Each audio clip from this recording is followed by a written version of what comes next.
Ilang negosyante sa Dagupan City iniinda ang umano'y kakulangan sa supply ng bangus dahilan upang tumaas ang presyo nito sa 200 piso kada kilo. Yan ang balitang tinutukan live ni Jasmine Gabriel Galban. Jasmine?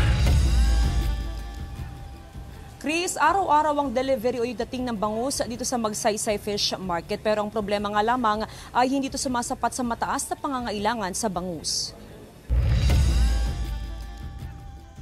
Wala pang isang oras, simula nang dumating sa Magsaysay Fish Market ang banye-banyerang bangus na ito ay agad rin nidisposo na ibenta.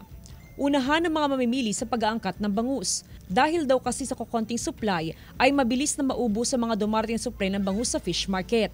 Halos isang buwan na rin na ganito ang sitwasyon sa fish market, ayon sa ilang negosyante at bangus growers. Kukunti yung supply ngayon. So, nabali na sa short yung supply. Kunti lang talagang dumarating. Tumaas ang presyo ng bangus na ngayon ay nasa 170 pesos hanggang 200 pesos ang kada kilo. 190 at saka 200 yung kataas.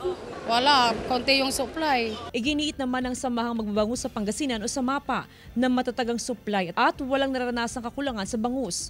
Sadyang konti lang daw ang dumarating at ibinabagsak sa Magsaysay Fish Market. Dahil malaking volume ng bangus produce ay ibinabiyahe sa NCR. They opt to go to Malabon and Navotas for better pricing competition. Hindi katulad dito sa atin, mababa tayo ng mga 10 to 20 pesos.